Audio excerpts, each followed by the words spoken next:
Live from the entertainment capital of the world, Las Vegas, Nevada, Sam Mirejovsky, News Talk 840 KXNT. Greetings, friends, and happy Monday. Good to be with you. Hope everybody had a solid weekend, got some rest, followed the news. Well, don't worry. If you missed it, I will get to it all today.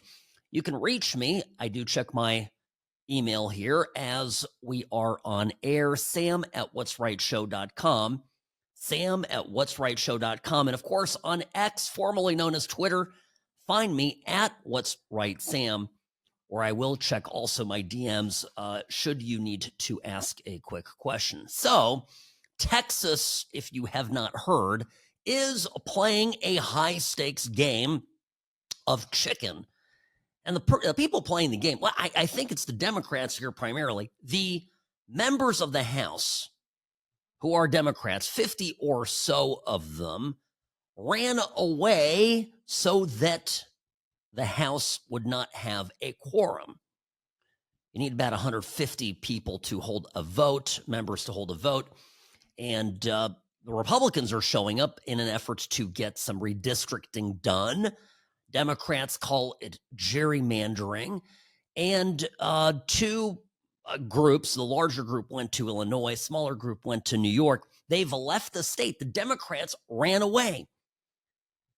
And it came to a head yesterday where the governor, Greg Abbott of Texas, gave Democrats until 3 p.m. today, presumably that is now, the clock has run, to return or face arrest and or expulsion from the House of Representatives, the lower chamber there in Texas.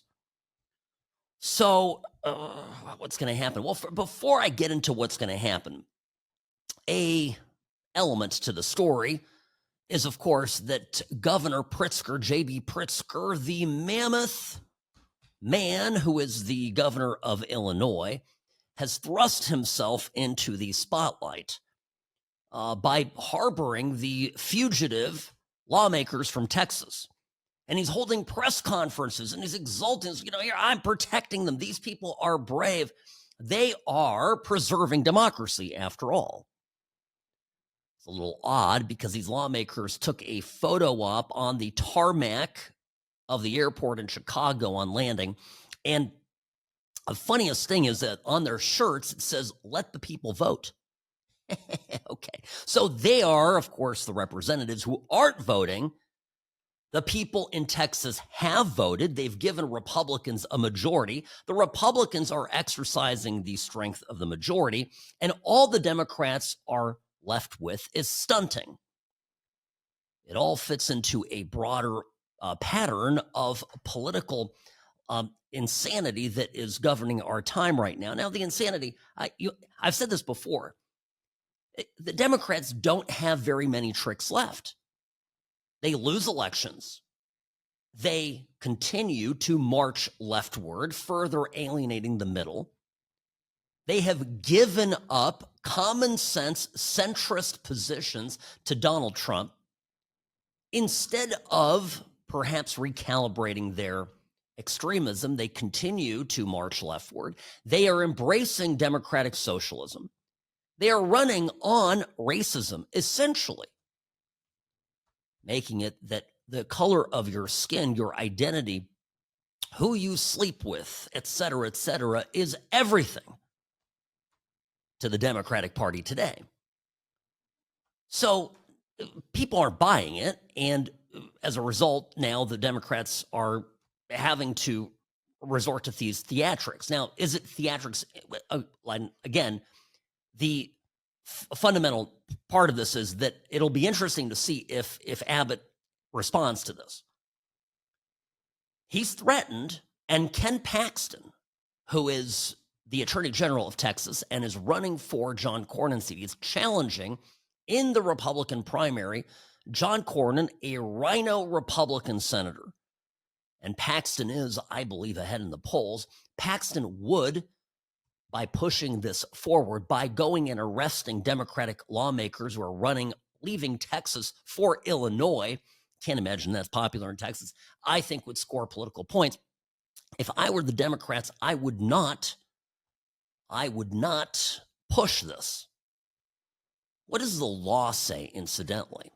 Well, the law is a little bit wobbly, but apparently the Texas Constitution says that when the governor calls a special session, which is what occurred here, the legislature shall meet. And the governor is saying basically that this language suggests it's a mandatory duty for the legislators to be there. Now, it gets a little bit dicey here. The Texas Attorney General, Ken Paxton, issued an opinion. And this is, basically a formal declaration of what the Attorney General, the chief law enforcement officer of the state, believes the law to be. And his opinion that basically contends that, this is a direct quote from it, whether a specific legislator abandoned his or her office such that a vacancy occurred will in fact be a question for a court. So they're going to take it to court. Now, they need to get this thing done quickly because in order to have the map redrawn, they will have to get this thing through, I think, within a matter of weeks. I mean, they're down to the wire here. And Pritzker is, I guess, harboring these fugitive lawmakers, is presumably through either his own means or some political funds, providing them with the funds to remain in Illinois. This is another interesting thing because now Abbott, the governor of Texas, and Ken Paxton are making an argument that any funds given to these lawmakers by a third party, i.e. the governor of Illinois, could be considered a bribery, basically an illegal payment under state law in Texas. Imagine this, Pritzker ultimately ending up arrested or charged, I should say, in Texas with a high-stakes battle to have him extradited there would be a very interesting question, and I believe unprecedented, though if I'm wrong about that, let me know. So this thing is just heating up in a very major way, and look, I mean, if you're denying a quorum, if that's the last stand that you can make, I think you're at the end of your rope. And what is very important to note here is that the Democrats who are running to Illinois are running to perhaps the most gerrymandered state in the country. Illinois is absolutely whack when it comes to how districts are broken up. I can show you, those of you watching the SamCam, what the Democrats in Illinois did in 22. There is a split of 49 to 48, meaning Democrat, lean Republican, lean Republican. Democrats, according to Pew, in Illinois, give Democrats a 1% advantage. And yet, now after the 2022 redistricting, Illinois has 14 Democrats and 3 Republicans. That's the split of the districts. And it's not because the Democrats ran great candidates that won over, won by 1 percentage point in each righteously divided district. It's because the map looks like this. All right, let me pull it up here. This is, I got it. Here we go. You can watch this if you're on Spotify or on YouTube, you can see it. The old map was bad enough. Look at these Republican areas. They've created these large Republican districts, and then look at how much blue after the redistricting, how much blue is there. Look at that. All those districts created to favor Democrats. What the hell is this district that just goes through sort of the middle of the state, capturing all those Democrats that would otherwise be subsumed into Republican-leaning districts? They took a marker and circled Democrat registered areas in order to create as many Democrat districts as possible. When Pritzker speaks about the criminality, the lack of democracy and adherence to norms, or whatever it is he's claiming the Texas Republicans are up to, is the biggest hypocrite, because this is what he did in his state. So this whole thing is going to explode big time. So I'll get you some of the clips here of a fast developing situation that, of course, we may get some updates here throughout the program. Sam Mirejovsky, News Talk 840 KXNT, back in a moment. I'm the best. Personal injury law has been the same for a long time. The best. Big egos, greed, and sleazy schemes. We've had enough. Welcome to Sam and Ash, the new standard for personal injury law, where things are done the right way, because you deserve a team that delivers real support and results. When you have both, your whole world can change. Sam and Ash Injury Law, because you deserve what's right. Greetings and welcome back. Sam Mirejovsky, News Talk 840 KXNT, host of the What's Right show, Nevada's favorite recovering Californian, and all-around great guy. That's me. Okay, by the way, a little bit of news. You know the New York Post, the very famous and quite old newspaper based in New York City. In fact, the newspaper that broke the Hunter Biden laptop story and then was persecuted by the Biden administration. Well, anyway, they're coming to California. The California Post is launching.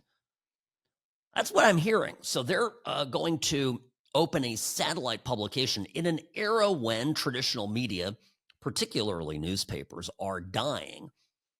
The reason the Post isn't dying is because it's common sense, which means it's center-right, which means people want to read it. They're funny, too. And I think the New York Post has realized that there are a lot of readers in California who want the straight scoop, and that California, thanks to Gavin Newsom and his wackadoodle cronies, is, well, shall we say, a deep well of material to tap into. So we'll follow that as it develops. Now, Texas, the redistricting plan. By the way, why does this matter? Just got an email here. Sam, stop talking about Texas. I want to hear what's going on in Nevada. Okay, does it matter to you if Republicans pick up an extra 5 guaranteed congressional seats? Because I can tell you that it could make or break the midterms. And to the extent that, I care about that a lot, because I've expressed my concern about what would happen should Democrats eke out a slim majority in the House of Representatives. Timu Obama, a.k.a. Senor Jeffries, would become the Speaker of the House, at which point the impeachment games would begin. They would commence. The first thing the Democrats would do is launch hoax after hoax after hoax, the same type of hoaxes that now have been demonstrated to have occurred over the last 9 years. They'll just go back to the same playbook. It is what they do. And with that being predictable, I don't know why we Republicans would not pull out every available stop to prevent any of this from occurring. So the Texas move is one of them. There is some reason for it beyond partisan politics. And this is something that isn't being reported anywhere because the media is allowing Gavin Newsom, the governor of the great state of California, to our immediate left. Well, from here, from Las Vegas, it's to the left. To the west, but whatever. They allow Gavin Newsom to keep repeating his lies that California is doing great, that our population is increasing, that Californians are not fleeing the state in droves. But if you look at the data, since the 2020 census, California's population has actually declined. And interestingly enough, by contrast, Texas' population has increased. And California's population is down to about 39, maybe 39.5 million. Texas's population is about 31.9, almost 32 million. And this correlates to about 42 seats in the House. Texas only has 38 House seats in the delegation, right? 25 Republicans, 12 are Democrats. One of the arguments for redistricting is that Texas deserves more House seats. And every time I hear that idiot Gavin Newsom talking about how, okay, well, FAFO, if Texas wants to do this, we're going to do our own redistricting in California. The problem with it is we could actually lose districts. The California, I'm speaking as Nevada's favorite recovering California. California is going to lose districts. It's going to happen. And, you know, you can, of course, California could, I suppose I got to look at how what the state charter says, what the law says about how these districts are to be formed and how much time they need to do it. But they could gerrymander the districts some more, although there's still a metric S-ton of Democrats in California. So anyway, but Texas deserves more seats. California deserves less. So, well, the problem is that Texas has a constitutional basis to ask for a redistricting because they are currently underrepresented in Washington, in the House of Representatives. California actually doesn't have it right now. So what Gavin Newsom is saying may be just a lot of hot air, okay? Now, speaking of hot air, here's Pritzker speaking yesterday at a press conference. J.B. Pritzker, the Hockaham Democrat governor of Illinois. By the way, he's a billionaire. Comes from the Pritzker family. They have the Hyatt hotels. This guy is made of money and also all of the meats. Listen to him here talking how he's helping. He's going to protect these brave Democrat lawmakers who are hiding out in Illinois and fleeing Texas so as the Texas House doesn't have a quorum to get this redistricting done. Trump came up with a new scheme, rig the system, by ramming through a corrupt mid-decade redistricting plan that would steal 5 congressional seats, silencing millions of voices, especially Black and Latino voters. Let's be clear, this is not just rigging the system in Texas. It's about rigging the system against the rights of all Americans for years to come. Texas Democrats were left no choice but to leave their home state, block a vote from taking place, and protect their constituents. This is a righteous act of courage, and we can all take a page from these leaders' playbook. When you show people that you have the will to fight, well, they can muster the will to fight too. That's right. Courage is contagious. Courage is contagious. Again, rich from the man leading Illinois, where there are 14 Dems and 2 Republicans. That's in 16, 3 Republicans, out of 17 districts. And the lean, according to Pew, I mentioned this last segment, shows that registered voters are split 49 Democrat, 48 Republican. So there it is. I don't know. I'll tell you, to me, it's absolutely unbelievable, this. All right, folks, I'm going to have to take a break here at the bottom of the hour. But listen, I'll tell you, it's absolutely, to me, I don't think, by the way, I think that these guys end up getting arrested. They have warrants out for their arrest, and you'll see some of them getting kicked out of their seats, which will be an interesting fight. All right, let's catch up on all the issues going on here with the lawfare discovered against Trump, the Russia-Trump collusion hoax. Some developments there. And of course, I also finally watched that South Park episode. I have some thoughts on this when we come back. Sam Mirejovsky, News Talk 840, KXNT.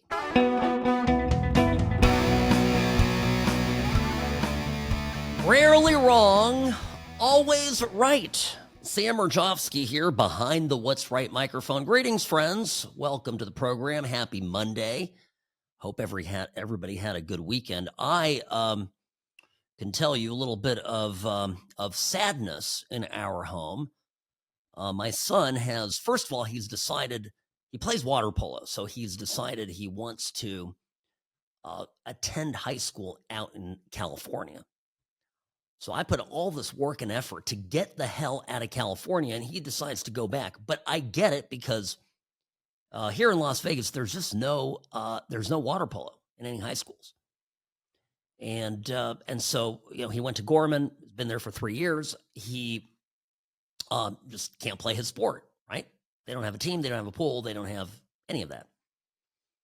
So, and his club team is good here in Vegas, but it's one club team, and he's trying to get noticed by college coaches, right? And the visibility here, where there's one club team versus Southern California, where there are hundreds, I think, probably. Yeah, hundreds.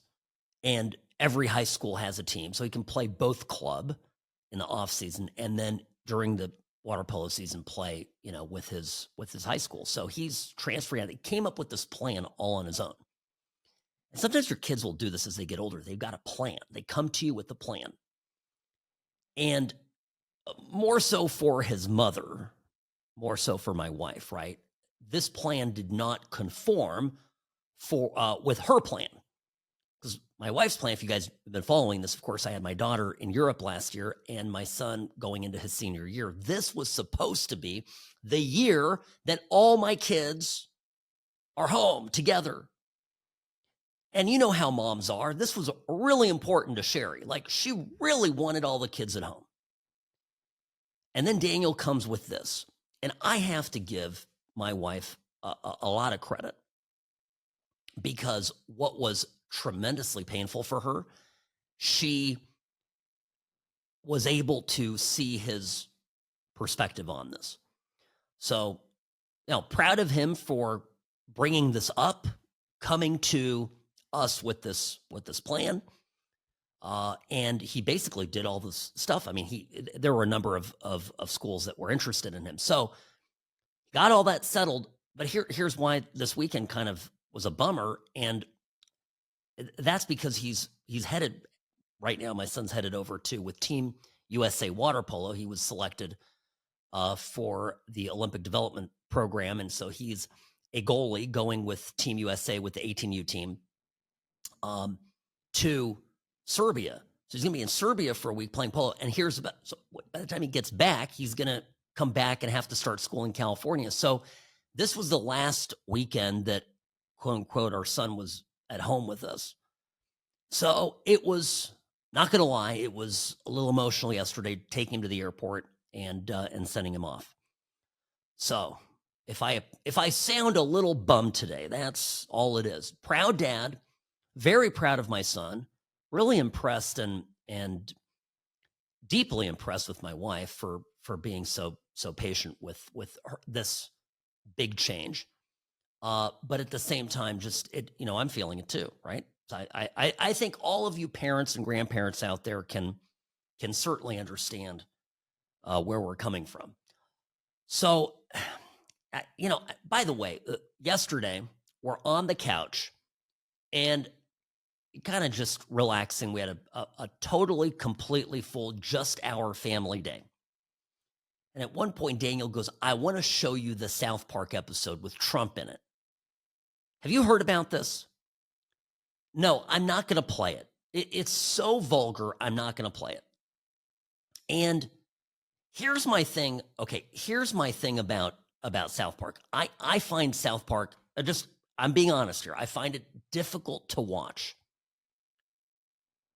And the reason it's the animation. It's just so choppy, and I understand that's the look of it. South Park was created started all the way back in 97. Right? So it's been around for a long time. It's over 300 episodes, 26 seasons. The guys that started it, Trey Parker, Matt Stone, brilliant guys, obviously extremely talented. They also created the Book of Mormon musical in 2011, which, although it made fun of my religion, I thought it was funny. Vulgar, yes, but it was funny. And there were moments where I actually laughed out loud. I remember the first time somebody, in fact, it was my friend Ed. Ed, if you're listening, it's all your fault. I remember when you gave me a CD of this. It was I think it was back in 2011 when it came out. You gave me a CD and I popped it in the car, and I was with a buddy of mine who was also LDS, and we started playing the DVD and or the CD, excuse me. And I'm in tears at some points. It's just funny. The problem with this Trump episode, and if you haven't heard, okay, here's the basic thing. So the episode is about the kids' high school. There's Jesus, this guy, the principal ends up going full Jesus and big, very religious, and he literally brings Jesus to the high school. And it's, violation of church and state and all this stuff, but he can get away with it because woke is dead and because Trump is president. Now, what happens after this? I don't even understand it. I watched the episode, and apparently what happened is all of a sudden Trump is getting naked and getting into bed with Satan, and it's showing Trump's member. All right, on television. First as a cartoon, and then in this sort of strange mix, actual, looks like a photograph. The member is, dare I spoil a plot line, small. That's it. Is that funny? I don't think so. And I had this conversation with my son who, he's 17. Okay, so he's obviously, yeah, they showed his penis. Okay, right? And I'm looking at him going, but tell me how this is funny. Explain to me the humor. What's pithy about this? Because some of their humor, Parker and Stone can sometimes be edgy with their humor. Good social criticism, even if it's something that might otherwise touch a nerve. But this just wasn't funny. So I poked around this. I thought about this. And look, this was the first episode they aired after striking a $1.5 billion deal with Paramount. Now, Paramount has been in the news lately, yes? How has Paramount been in the news? Well, Paramount is the company that dumped Colbert a week and a half ago, canceled his show. Every liberal is melting down over this. Even people who I thought were somewhat logical really do view Paramount dumping Colbert as somehow something of a bended knee to Trump. Now, I'm not going to relitigate the whole Colbert thing. Colbert's losing money. The show's upside down. And, I think the real story here is that they were somehow funded through all the funny money flowing through the, Democrat and Republican uniparty budgets, USAID, NPR, et cetera. Who knows? The timing of it, to me, is more interesting that they cut all that funding and all of a sudden you see these liberal shows going off air. Not enough people were watching Colbert. The math didn't add up. End of story. Now, Parker and Stone, just as their liberal buddy Colbert gets fired, they make a $1.5 billion deal. So I'm thinking about this. I'm going, number one, can you imagine how awkward that is at liberal parties in Hollywood? When you show up somewhere, at a coffee shop or some fancy vegan restaurant, and you run into people who are fired up about Colbert, and the news has just broken that you, while Colbert got fired by Paramount, just got $1.5 billion from Paramount. These clowns, that's what they are, clowns, literally just did this episode to atone for their guilt of making this kind of money, and also for signaling to all of their liberal friends that they're fighting the resistance fight. And that's why it's not even funny. That's why it's obscene. That's why it's so over the top. That's why it's so crazy. If Comedy Central and Parker and Stone really wanted to be edgy, where's the cartoon showing Prophet Muhammad and his little wee-wee? We'll see a cartoon of the Prophet Muhammad in bed with Satan, maybe with his 9-year-old wife, Aisha. How's that for edgy humor? Okay, and don't get at me. I know that South Park has made, there's at least one episode early on that had Muhammad in it. They had him as part of some sort of, all the religious people and some troupe. It wasn't particularly critical. And then they tried a few times, but got censored.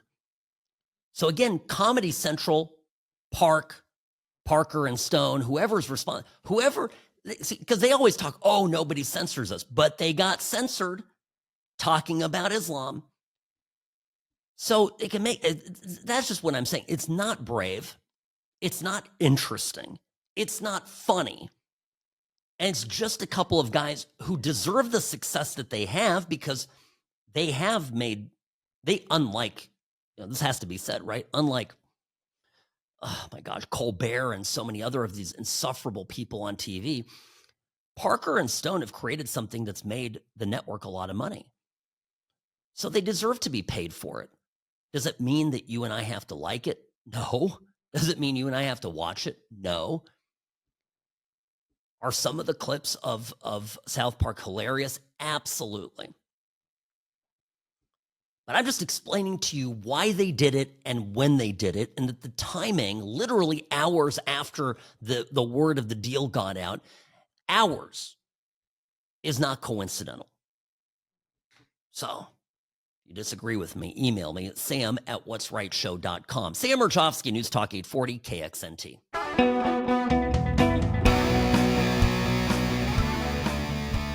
Hi, sam@whatsrightshow.com is my email. @whatsrightsam on X, formerly known as Twitter.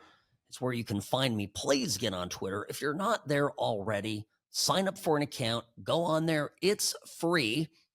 No, I don't get any money or anything like that. It is just, for me, very important to support the cause of free speech in the United States of America and to support Elon Musk.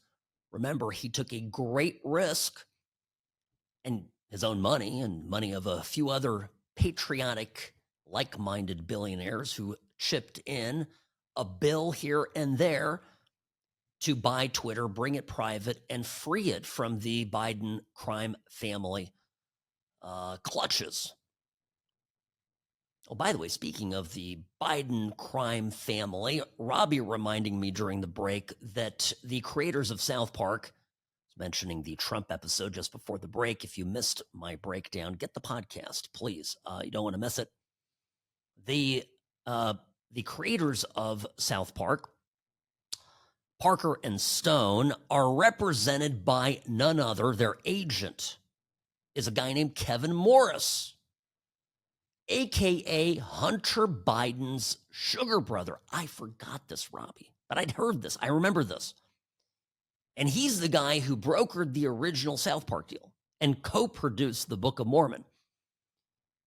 And Kevin Morris was the guy that was paying Hunter Biden's legal bills. And I don't know, maybe he was helping him smear feces on canvas and selling it all over America.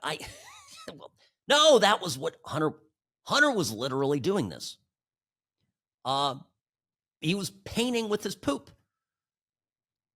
And he tried to, remember he was in arrears with his landlord? These people cannot get any skeezier. Even talking about it makes me feel dirty. He was behind on his rent. I said arrears. It was part of the pun with the poop. Anyway, Anyway, stop it, Robbie. I got to do a show here. So, but he couldn't pay his rent, and so instead he delivered artwork to the landlord, and it smelled bad, right? And it was brown, so it kind of a dead giveaway. And he's like, "Here, you can sell this painting." By the way, Hunter Biden's paintings aren't selling so well now that people aren't looking to curry favor with his corpse-like father. I'm just saying. So, anyway, that's the update.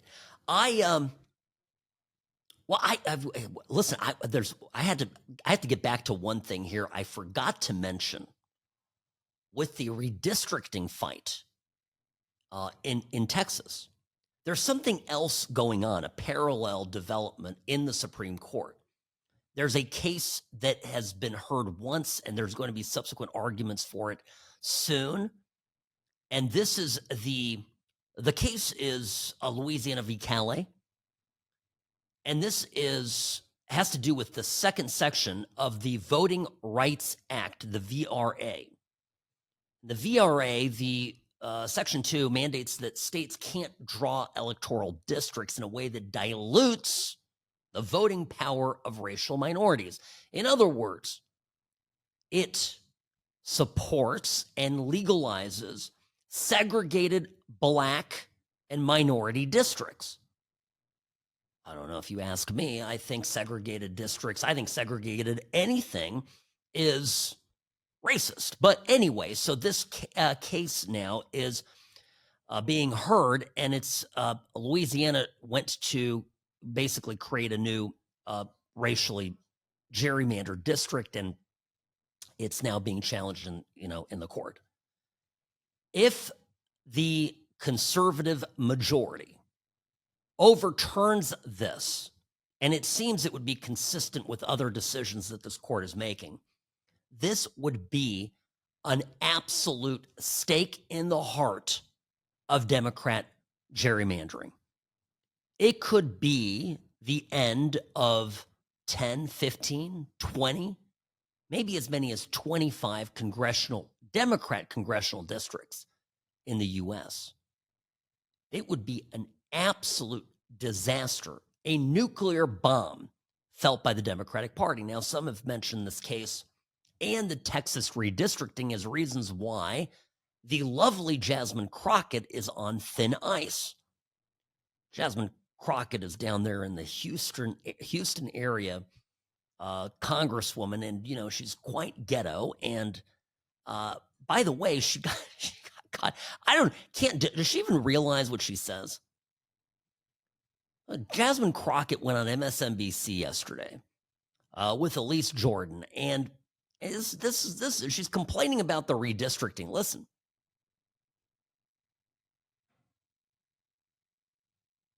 They absolutely wanted to take away souls to the polls. There was a benefit to shining a light on what it was that they were trying to do in the dark in Texas. So unfortunately, we've seen our numbers fall now that they have these voter restrictions in place.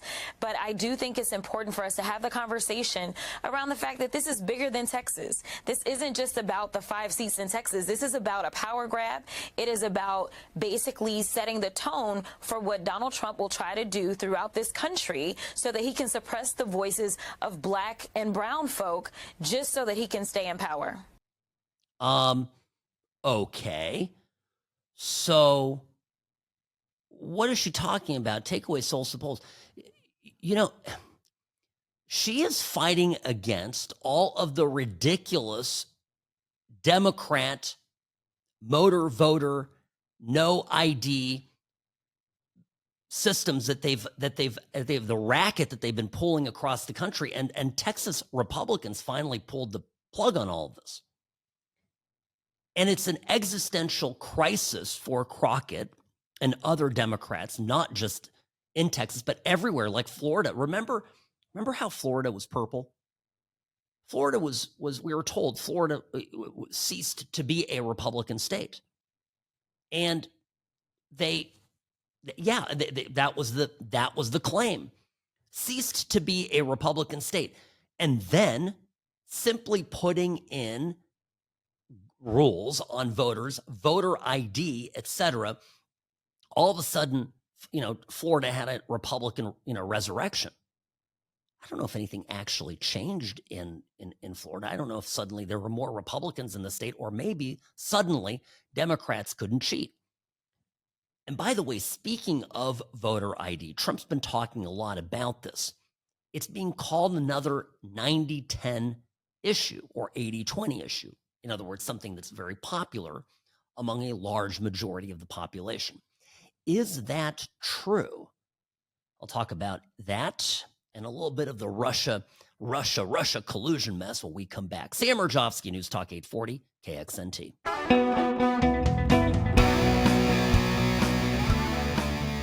Greetings and welcome to the What's Right Show, your place for common sense conservatism, Monday through Friday, 1 to 3 p.m., right here on News Talk 840 KXNT. Sam Mirejovsky, your host, behind the What's Right microphone. Yes, it's me. Email sam@whatsrightshow.com, and of course on X, formerly known as the Twitter, @whatsrightsam. So voter ID. This has been the big bugaboo of the Democratic Party. They don't want voter ID because they want to import as many as possible people from around the world who may or may not be here legally. And, of course, print as many ballots as they possibly can. Have them be assigned to dubiously registered voters, all in an effort to pad the numbers. Okay, they cheat, we lose. That's how it works. And my entire life, I remember in school, in high school, debating with my teachers, right? And later in college, debating with my professors. I'm not even with the students, right? The students in high school were just asleep in class. Some were politically engaged. Most of the students who were politically engaged, even in my classroom in Orange County in Irvine, in the 90s, were liberal, were leftists, because of course their parents were probably professors at UCI, so they were lobotomized morons. Anyway, we get into the subject of voter ID, and the classic Democrat answer is you're going to disenfranchise voters if you make them present an ID because it's hard to get an ID. Okay? I mean, I guess it's hard to do a lot of things. Sometimes it's hard to go to the bathroom and clean up afterwards. Not every Democrat is capable of doing that. I understand why Democrats would struggle with basic perfunctory tasks, because, of course, the people that are voting for government to do everything for them might not be capable of doing everything for themselves. Right? Remember last week? I say it all the time, but last week I made a point of, I forget what day, it was Thursday maybe. I said that the Democratic Party messaging essentially consists of the Democrats putting down their own voters. That a lot of what Democrats say about their voters is kind of rude and, and mean. Like, you're too dumb to get an ID on your own. And then the worst part of it, and I made this argument all the time, when I had a nice professor or a nice high school teacher, American, U.S. history, whatever it was, I had a real gem for that. I remember her. But anyway, tell me, if you require voter ID, it's going to disproportionately affect people of color or minorities or whatever word is in vogue in the moment. And I'd always say, so minorities are less capable of getting ID? Sounds a little racist to me, if you ask me. Anyway, it's always been an issue that the Democrats have been able to win on. For whatever reason, you go to the polls, my entire life voting in California, now in Nevada, go to the polls, you don't have to show ID. And it's going to change. It is changing around the country. It's changing here, and it's going to change even in places like California because the feds under Trump are going to demand it. And one of the things that's encouraging, I asked this question before the break, what percentage of the population supports the idea? It is a Republican and Democrat uniting issue. Rasmussen just polled it. Is requiring photo ID to vote a reasonable measure to protect the integrity of elections? I'm reading the question because I want everybody to understand that was what people were asked. Well, 73% said yes. Men 69, women 76. My age group, by the way, 40 to 49, that's where it was the greatest amount of support, 80%. By the way, what about racial lines? That was interesting. 73% white, 70% black, 69% Hispanic. Plus minus all within, what is that, 4%? What about Democrat versus Republican? Well, predictably, Republican 86%. I don't even know. Where are the 14% Republicans that don't think you need voter ID? I want to know who they are. Independent, 69%. Democrat 64%. Times are a-changing. I have this theory that the Democrats ran their Russia collusion hoax, election interference, Trump, the bugaboo, working with Putin to steal votes. Trump in 2016, again in 2024, only becoming president because the Kremlin was behind him. I'm convinced that the Democrats, the propaganda arm of the Democratic Party, aka mainstream media, actually successfully shot themselves in the foot. Because when I was a kid, I swear to you, there's no effing way that 64% of Democrats supported voter ID? No way. Maybe, Robbie, we can dust off some polling from the archives and see if that's true. Just based on what my professors and my teachers were telling me, what I would read in supplementary material given to us youths at the time, in the quest of our educators to indoctrinate us, got very much the impression that the Democratic Party did not side with this issue. So voter ID is going to happen. Trump's got the mandate. The people support it. I think the Democrats support it because they are convinced that Trump has stolen at least 2 elections now.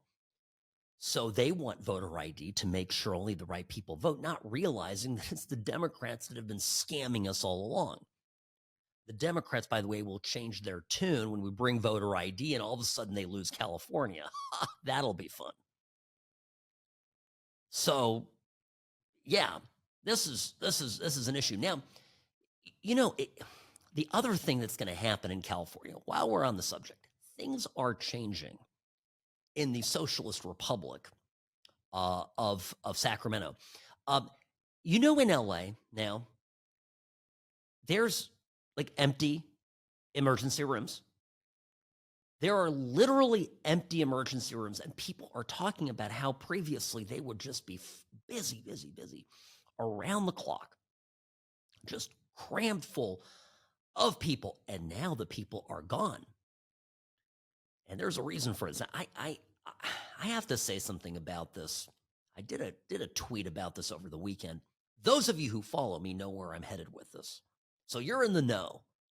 I'm going to expand on it a little bit here because a very important point from my personal experience about this traveling around the world, we're the only country that has it in their minds to give out free stuff to people who don't belong here. And every country around the world who attempts to do what we have done fails. I got to get into this when we come back because this is another issue where the Democrats are completely out of step with even their own voters. Sam Mirejovsky, News Talk 840, KXNT, the What's Right show is brought to you by Sam & Ash Injury Law. In a crash, call Sam & Ash, 702-820-1234, offices in Nevada and California, because you deserve what's right. The Salmon Ash team, they wanted me to have the best care. They had my interests at heart. I have an enormous amount of gratitude. I cannot say enough thank you.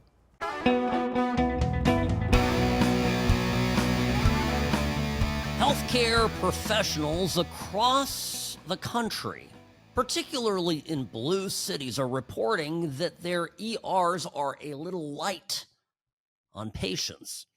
Sam Mirejovsky, News Talk 840 KXNT. Welcome back to the What's Right show. So this, by the way, this sudden drop in customers, in sick people, coincides with Trump's robust immigration efforts. Interesting? Well, I don't think so. It makes sense. Some have self-deported. Some have been rounded up and deported and, by the administration, by ICE. And others are simply too afraid to leave home. They're not going to go to the ER for a cough. They're going to suck it up at home because they do not want to get rounded up. Now, again, son of legal immigrants here, I'm telling you right now, if my mother was on this program, my father, who did it the right way, they are celebrating this enforcement effort because finally we have an administration that is not permitting lawlessness and in so doing, right, spitting on every immigrant in this country who came here legally, who paid their, the fees and jumped through the hoops and filled out the paperwork, passed the background checks, struggled to make ends meet just to be able to do things correctly and follow the law, only to watch millions come in through the back door and be tolerated, even assisted, given benefits by the government. So I'm fine with this enforcement effort, and I want to see it continue, and I believe strongly that it will result in an erosion of Democrat power because, one, these bodies were counted in the census. These people contributed to the forming of Democrat districts. And B, I'm convinced that the money that was funding this was a great source of Democratic power, that the various NGOs, companies, groups, organizations that were getting money from the government to help illegal immigrants, in turn, were making massive contributions to the Democratic Party, sort of a nice cycle where these NGOs got our money, our tax dollars, and then cycled it back into the, party coffers. The Democrats, not the Republicans. And the Democrats in D.C. let it happen. So bunch of suckers and fools those people are. Here is a nurse in L.A. talking about this. How it's just crazy that there's nobody, these ERs are empty. They're completely empty. Listen to what she says. Got off my 12-hour shift at one of LA County's easiest hospitals and ERs. And you guys, our waiting room is just empty, like 4 patients max, like every hour. And as much as a healthcare worker enjoys a slow day, it's actually pretty scary. Like, I know that a lot of patients are just scared to seek medical care right now, and it's just really sad, the circumstances that we are in right now. And it just scares me for the results of this after, because a lot of patients are going to hold off to not seek medical care, and they're going to come back 10 times sicker. And I just want to urge anybody who has any family members who are experiencing any serious symptoms to encourage them to seek medical care. Hospitals are supposed to be safe spaces, and we are there to protect our patients and care for them regardless of who they are, and where they come from. Safe spaces. she just says, how does she put this? This is what got me all riled up, Robbie. Hospitals are supposed to be safe spaces, and we're there to protect our patients and care for them regardless of who they are, where they come from.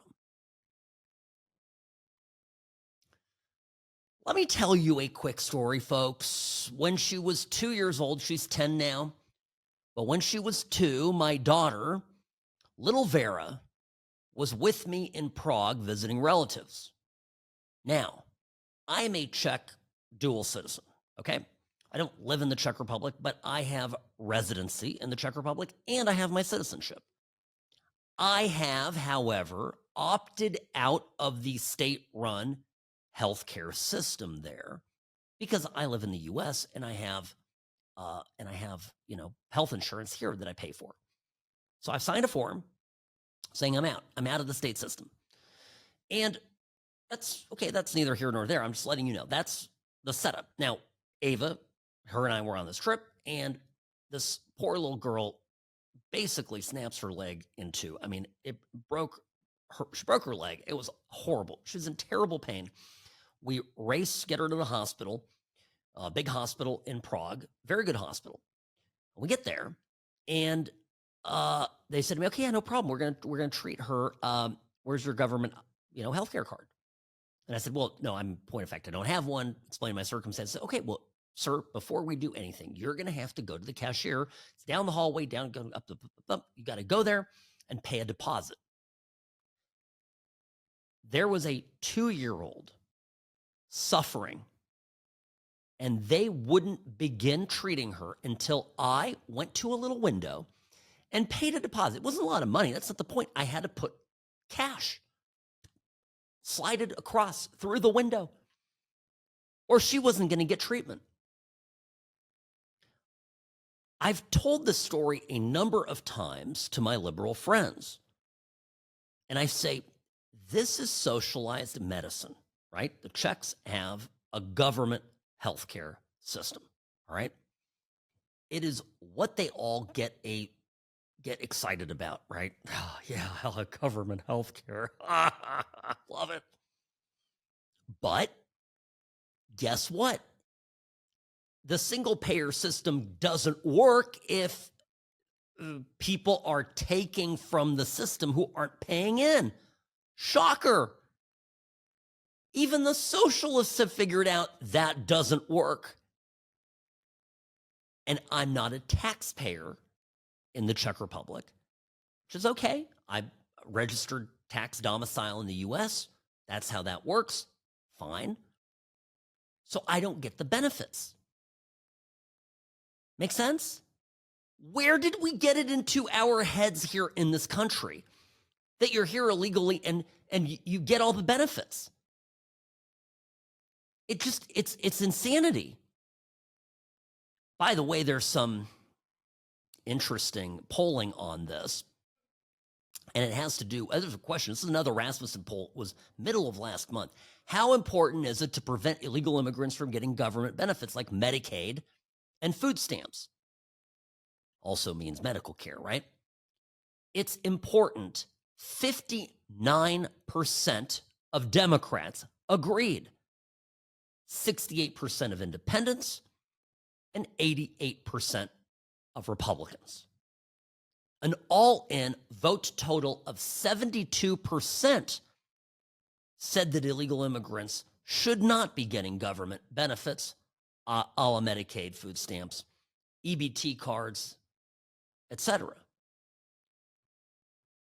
This is the Democrats, the radical socialist Democrats have taken it all too far.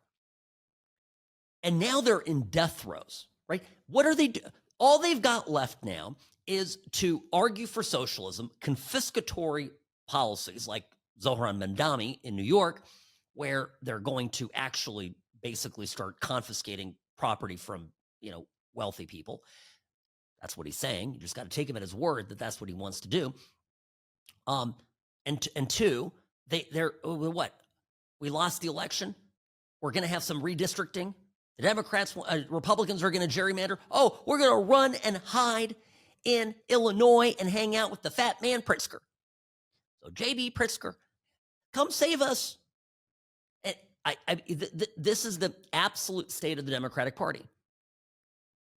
The machine is crumbling. And sometimes it's difficult to see things in the moment, right, when you're in the midst of it. But I'm telling you that right now, Trump is dismantling every source of raw political power that the Democratic Party had enjoyed for the last several decades. And he's doing it in plain sight.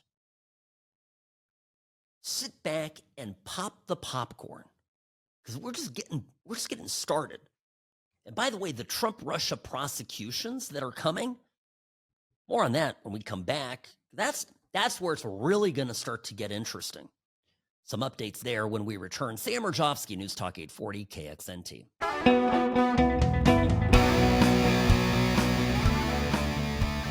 Hi, Sam Mirejovsky here, Nevada's favorite recovering Californian behind the What's Right microphone. Welcome to the program.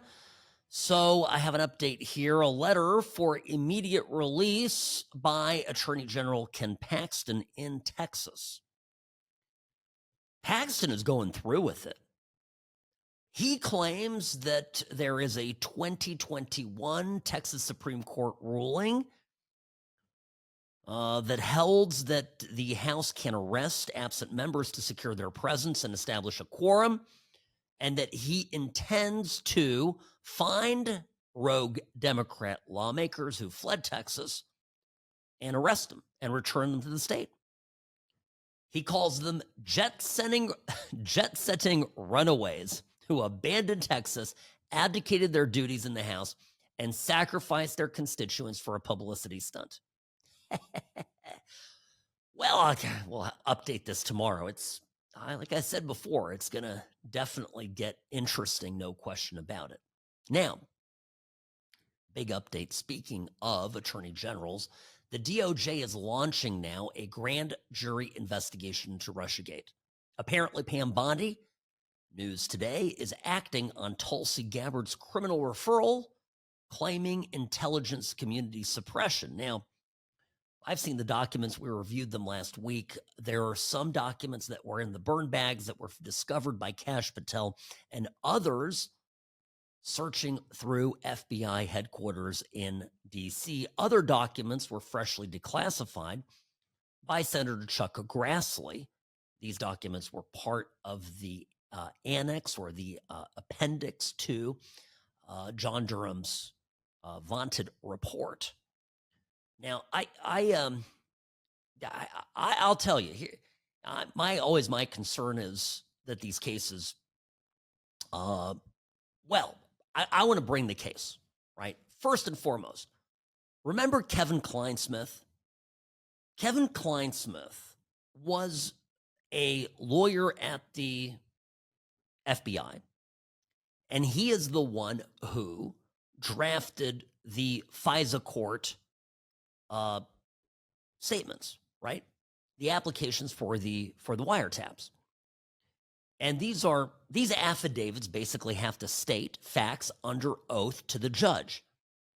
And this lawyer, Mr. Kleinsmith, basically, that's what Durham found. Basically, he made stuff up in the warrant.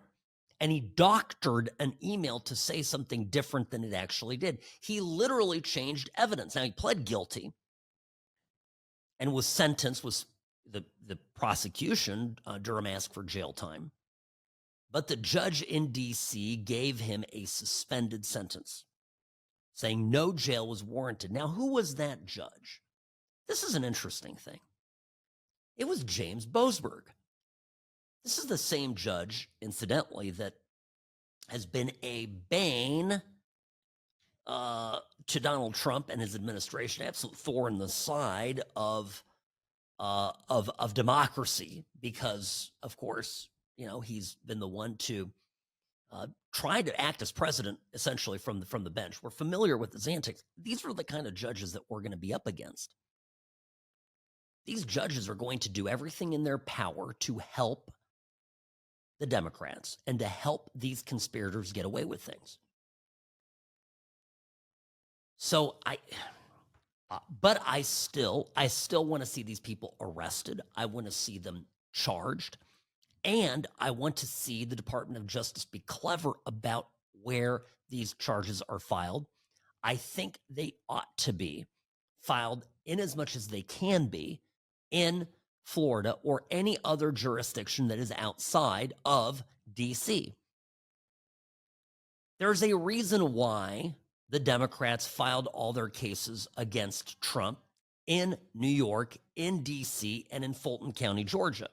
The one case that they couldn't file, they tried to file in DC, but they couldn't because all the documents were in South Florida or at Mar-a-Lago, was the documents case. And there they drew a reasonable judge who wasn't in on the plot, and that case was essentially thrown out before everything got dismissed and disbanded as Trump became president-elect. It's going to be crazy. And here's what else I'm going to say.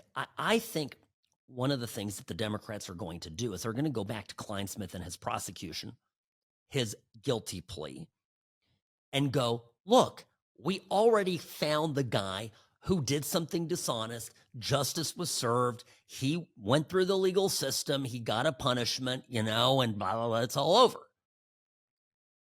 And I was struck by the very idea that you would think that it was one rogue lawyer at the FBI that did all of this. Imagine the sequence of events here, right? You have Fusion GPS, Christopher Steele, an associate deputy attorney general, okay? Bruce Orr at the DOJ, his wife Nellie, okay? The FBI, Christopher Steele, $10 million from Perkins Coie, the law firm that was putting all these pieces together. They all come together. The sole purpose of setting up Trump and his campaign to look like they colluded with Russia. And I just don't think that one FBI lawyer is capable of doing this all on his own. It's not possible. So I don't want us to get our hopes up. I always try to be realistic. I don't know what kind of convictions are going to be had. But even the filing of charges, arrest, booking, going through stuff, having to hire lawyers, having to effect your defense, and this at a time where all the funny money has just been squozen out of the political system or has been shut off, the spigot removed. The Democrats, by the way, are so desperate to get their cash spigot back on that you saw the deal over the weekend, right? The Senate, Thune and Collins and Mirejovsky, the biggest weasels. And you throw in, I'm going to throw in, of course, I'll throw in Cornyn as well and a couple other people. These weasels, these Republican rhinos, went together with the Democrats and insisted that the Senate remain in session so Trump can't get his nominees, his recess appointments. So instead of going on a month and a half, 2 month long break, the Senate is going to reconvene, and they read through the schedule when they would be reconvening. They did it. They said, listen, watch this.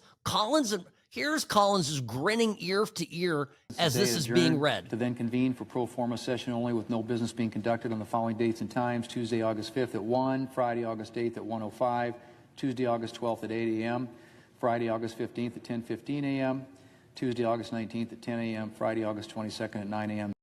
Mirejovsky and Collins both smiling, Mirejovsky nodding as John Thune is reading this. Now, what is this all about? Again, back to the spigot of money.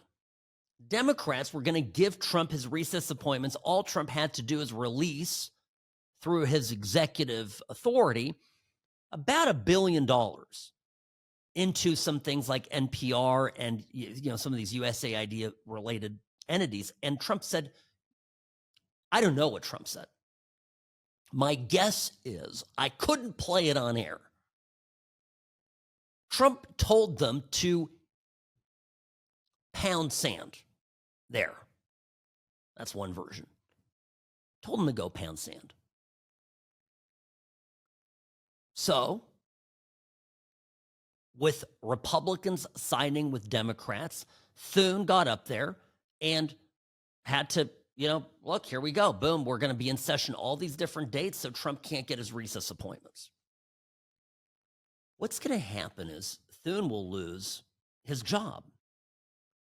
Collins won't, but Mirejovsky. Republicans will make it their mission to destroy her in Alaska.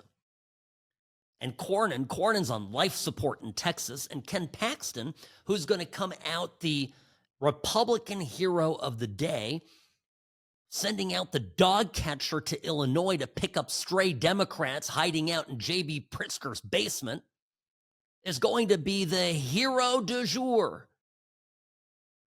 So, I don't know. Things are stacking up not so hot for the rhinos out there. And the Democrats, again, a party in death throes, are resulting to these sort of petty resistance moves, none of which actually will affect any sort of real political wins. Trump's going to get stuff done. Does he need all the nominees? Be nice. But, Trump has everything he needs at this point. He's got Tom Homan.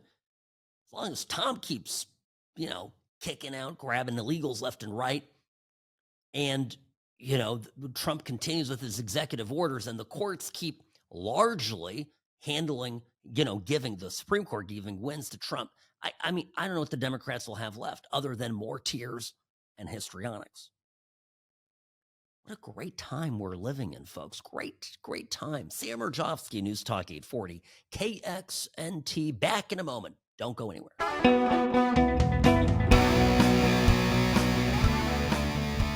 Hi, welcome back. Sam Mirejovsky here behind the What's Right microphone. So, making waves here over the last 24 hours or so. CNN, Harry Enton went on with Omar Jimenez yesterday and called Trump one of the most influential presidents of our century.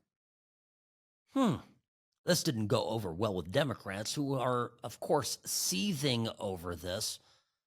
But anyway, I think it's absolutely true. Here's actually what was said about this.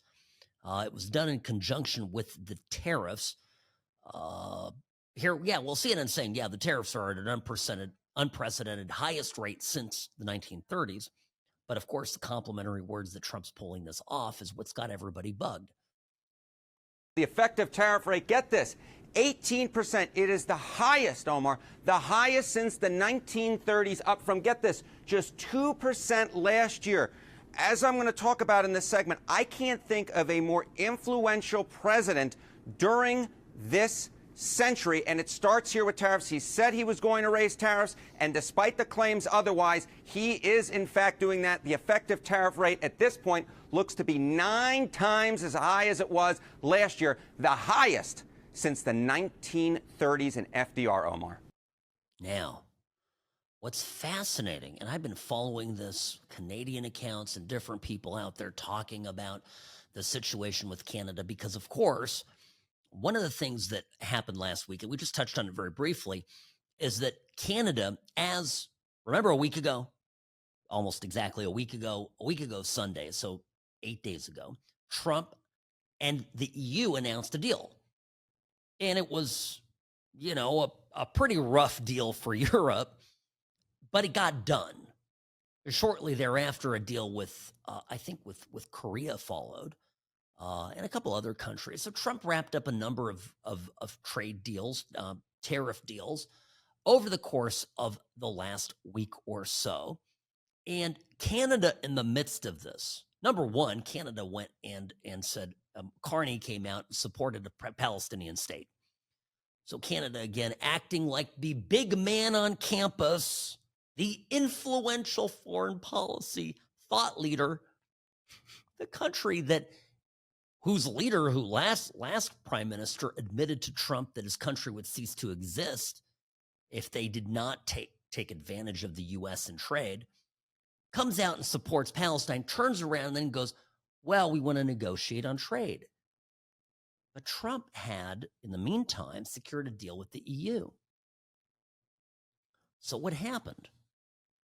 Well, Trump says we don't need trade with Canada, which is true.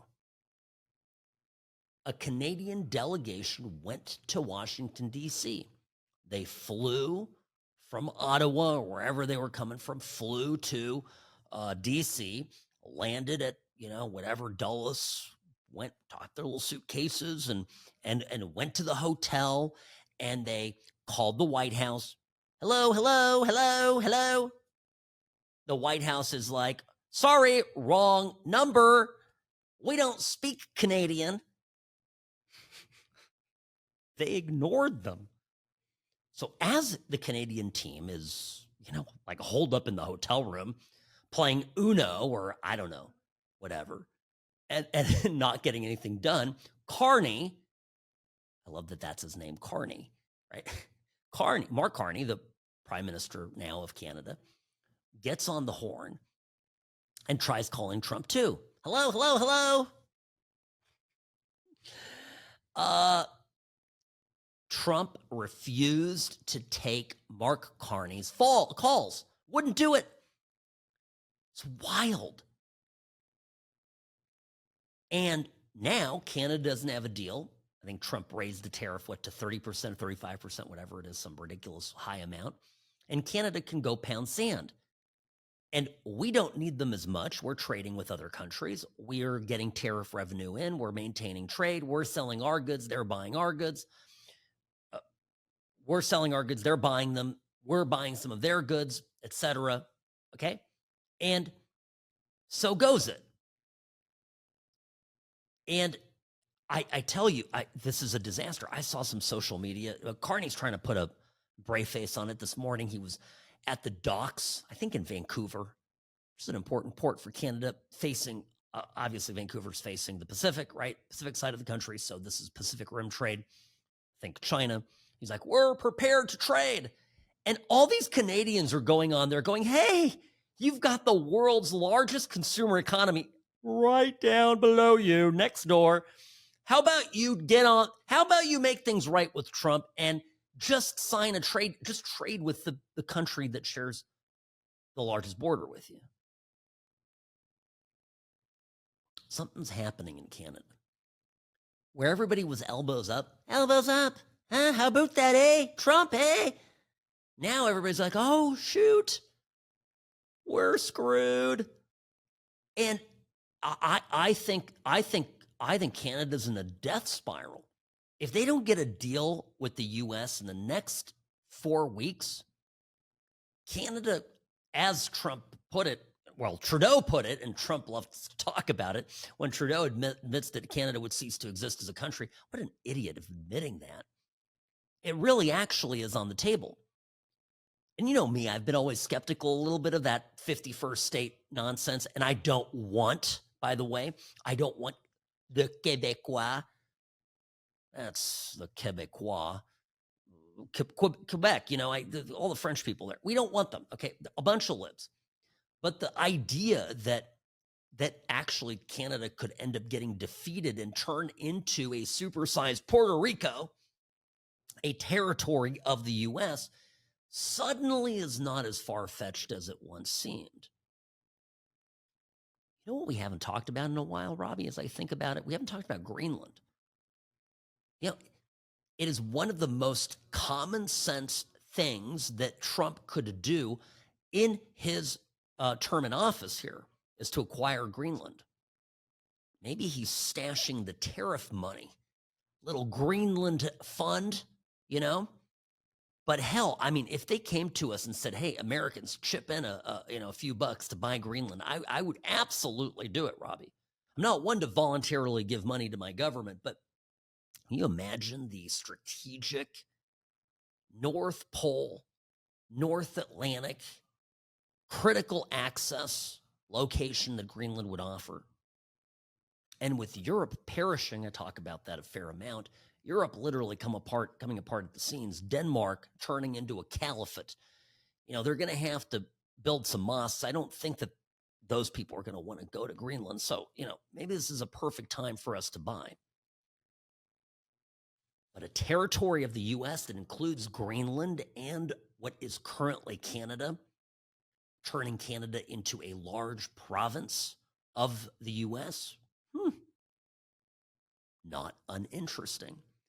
The problem is, we'll turn it into a territory, and then the next Democrat president to come along will turn it into a couple of states, adding senators and expanding Democratic power, because unfortunately Canada is a people there are nuts. So maybe not the best idea when you think about it. All right, friends, I'll be back tomorrow. I think it's going to be a good week. There'll be a lot to talk about, my goodness. And I'll get to Cincinnati. Remind me, Robbie, there's been developments from last week and over the weekend, the beatdown. I talked about it with Riley Lewis today on OAN. I've got to get into this because it needs to be discussed. We'll do it tomorrow. Okay, can't do everything in one day. Mirejovsky, News Talk 840.